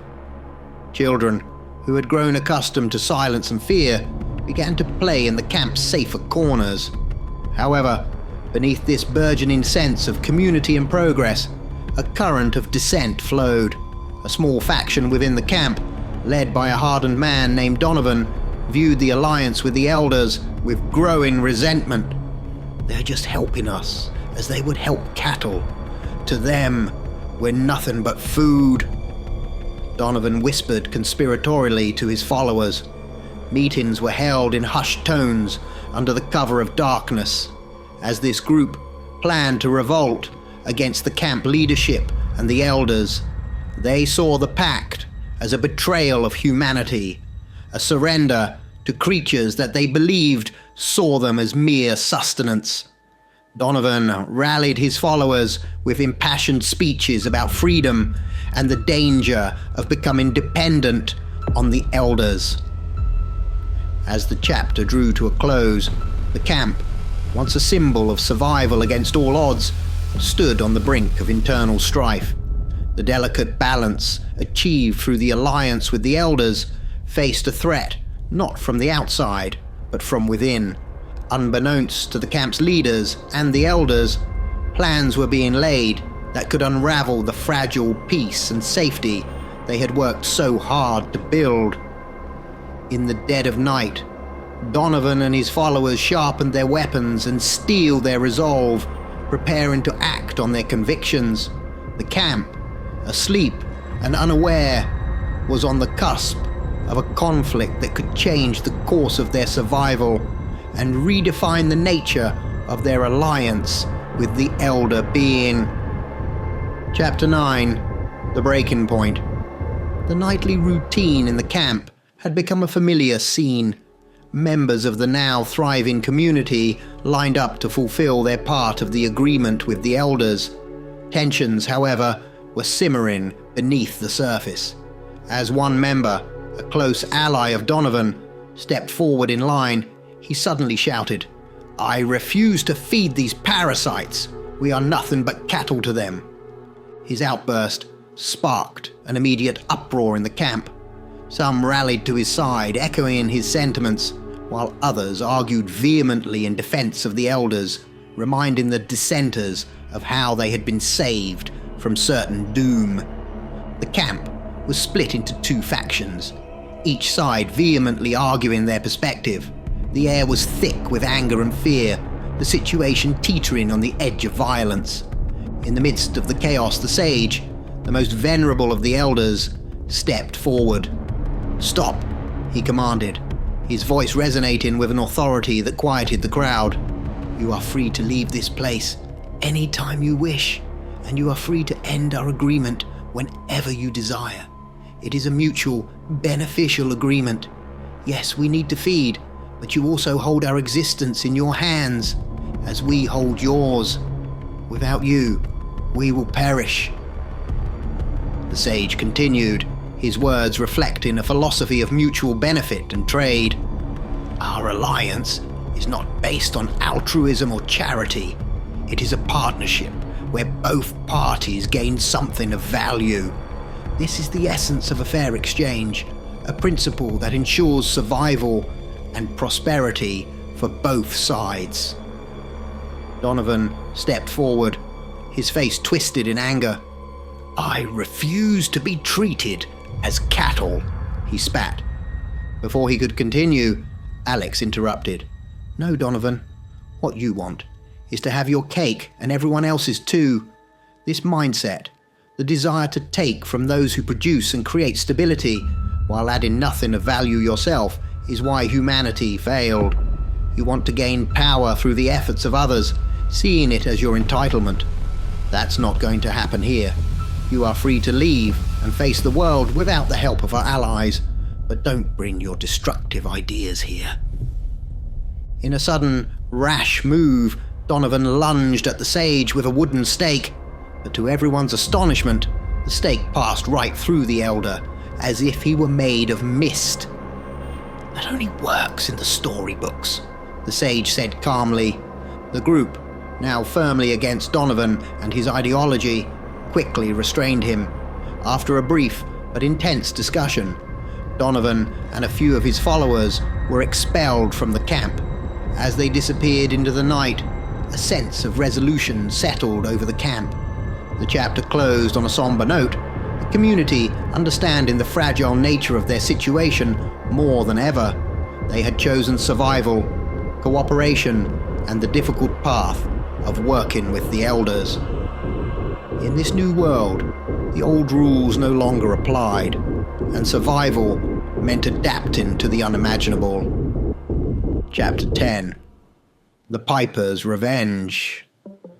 In the shrouded darkness beyond the camp, Donovan plotted their vengeance. "They'll regret throwing us out," he hissed.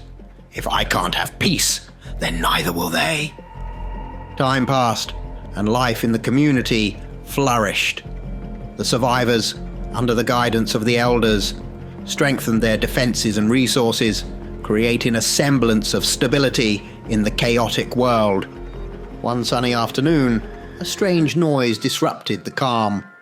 "Sounds like an ice cream van," remarked one of the camp members, puzzled, but the whimsical sound was a stark contrast to the horror that approached. Far in the distance, a vast cloud of dust billowed towards the camp. At first glance, it looked like a massive black smoke, but as it drew nearer, the chilling truth became apparent. Thousands of undead, shuffling and kicking up the ground, forming a relentless tide of death.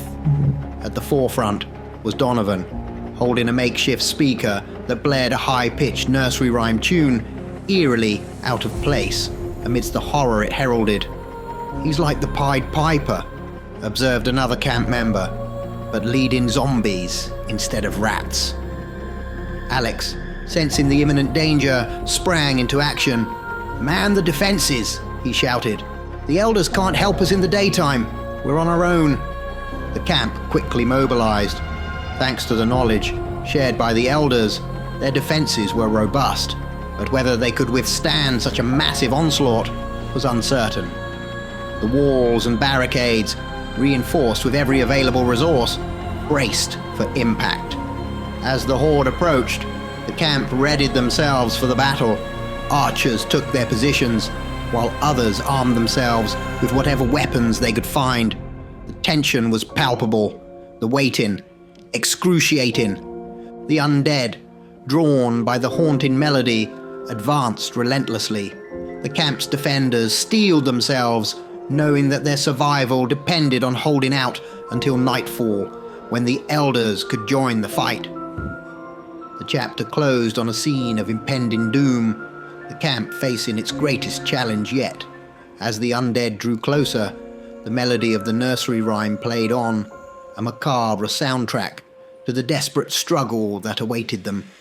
The fate of the camp, now hanging in the balance, would soon be decided in a clash between the living and the damned, with the shadow of betrayal looming over all.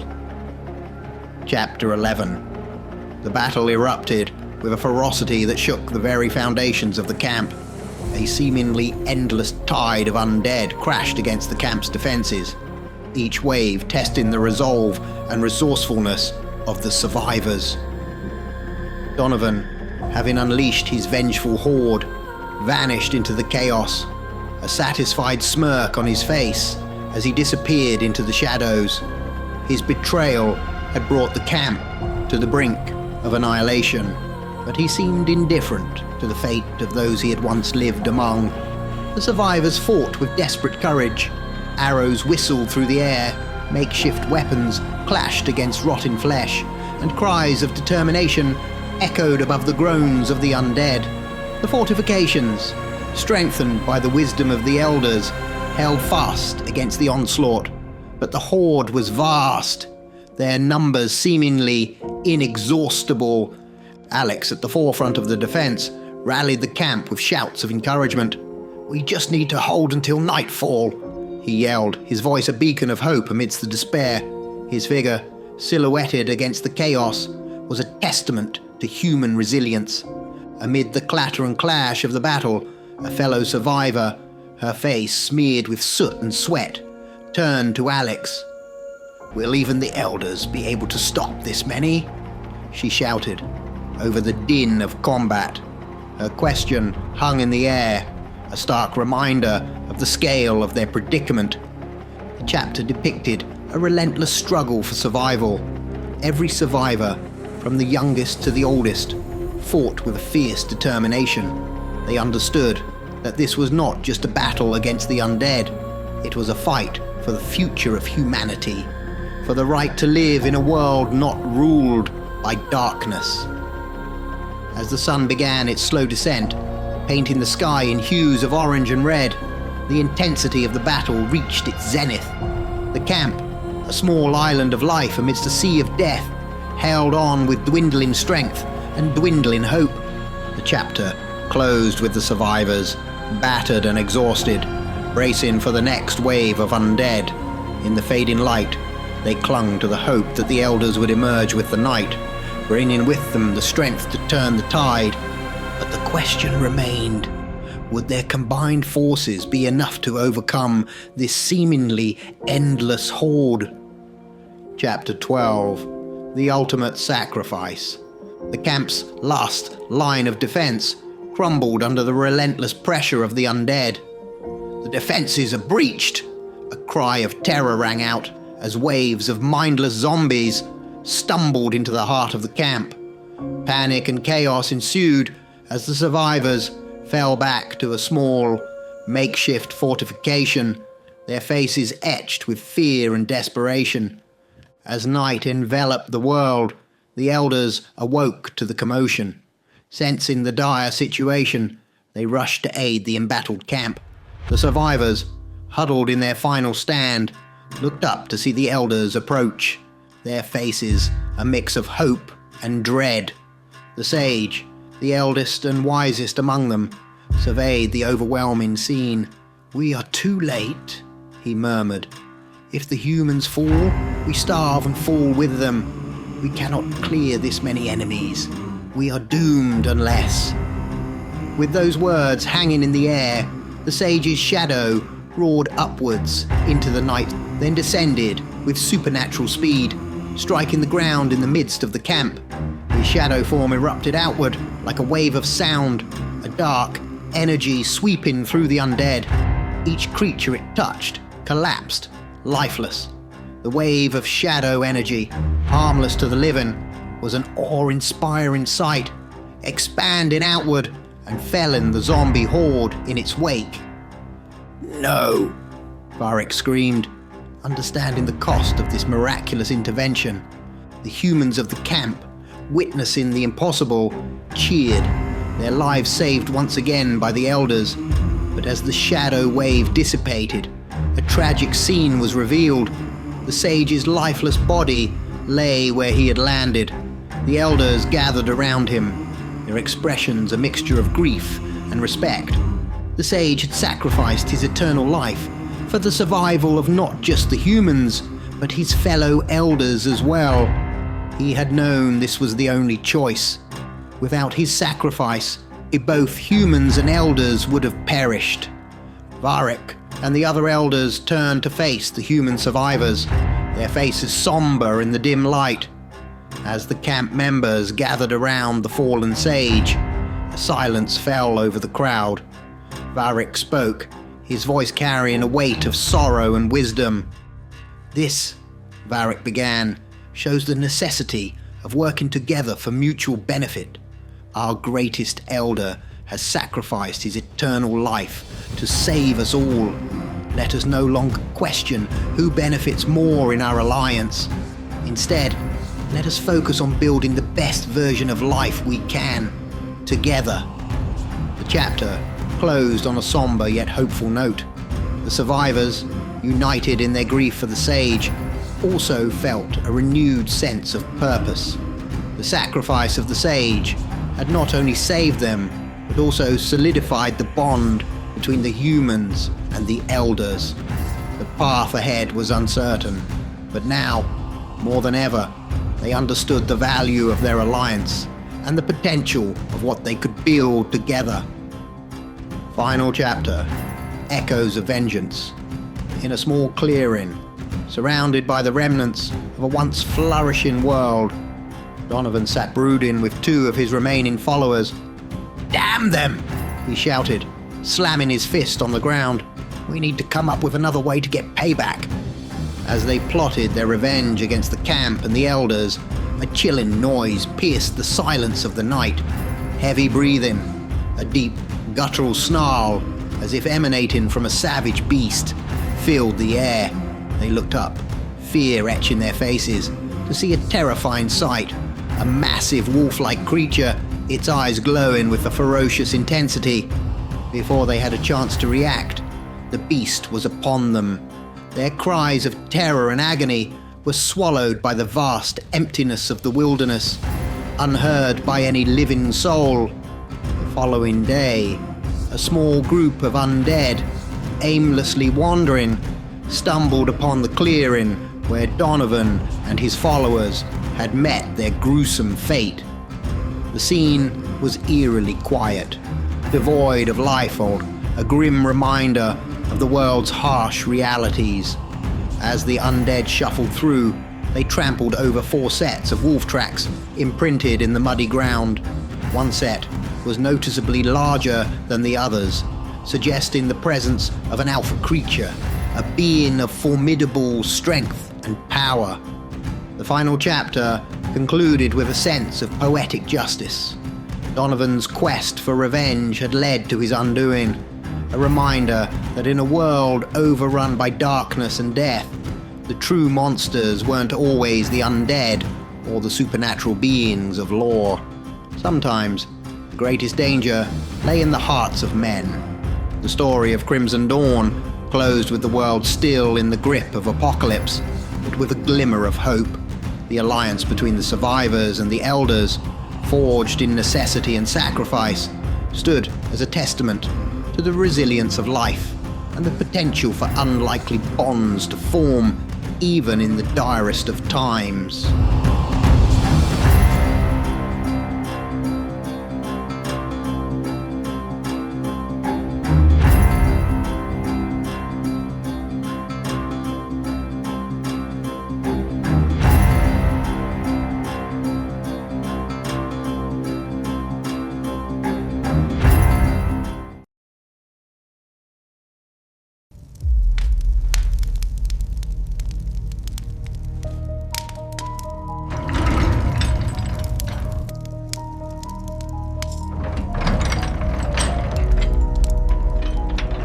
Welcome to the vault.